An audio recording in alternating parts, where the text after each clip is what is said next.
AI company, hailed by Forbes and courted by investors around the globe. But even now, in boardrooms full of men with legacy wealth and polished smiles, she was still unexpected, still questioned, still doubted. This deal, a $500 million partnership with the Whitmore family, was supposed to change all that. A seat at the ultimate table.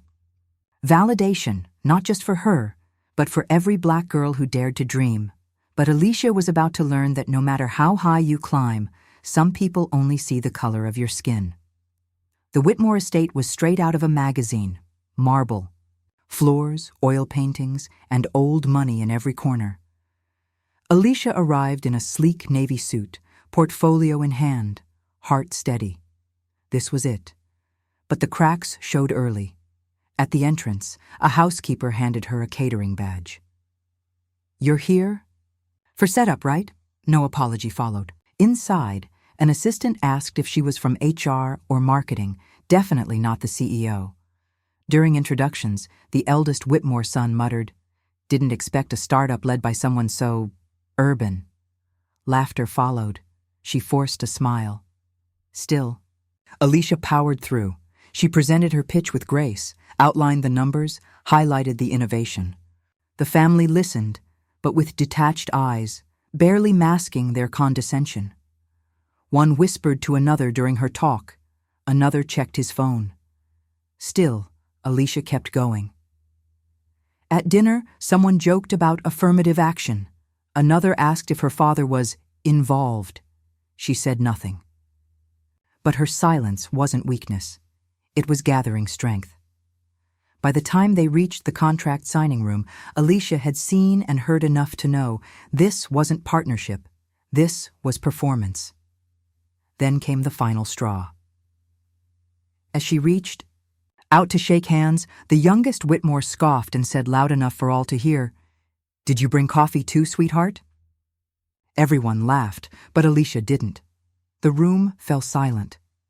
Alicia stood there, hands still half extended, eyes scanning the faces around her. Not one person looked surprised, not one looked ashamed, just smug smirks and casual cruelty wrapped in expensive suits. She looked at the contract on the table. $500 million, years of work.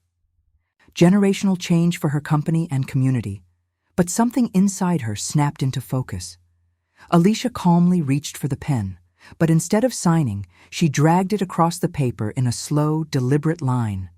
Then she tore the contract in. "Half."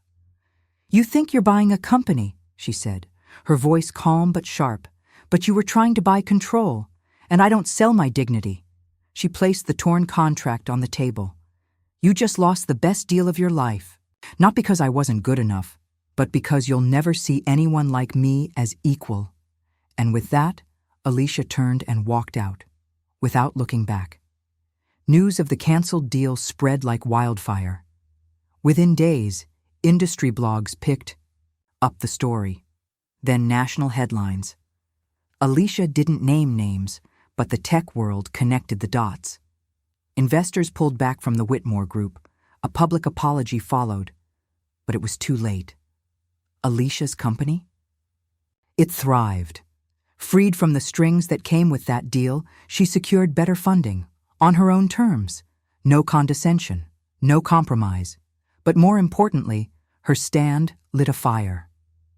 Young black women in tech began quoting her in interviews. Colleges invited her to speak. She wasn't just a CEO anymore. She was a symbol of self-worth in a world that still measured value by race and privilege. Still, the question remains, how many brilliant voices are silenced before they're ever heard? How many Alicia Washingtons are still overlooked in boardrooms, classrooms, courtrooms? Because racism doesn't always wear a hood. It wears a handshake and a smile.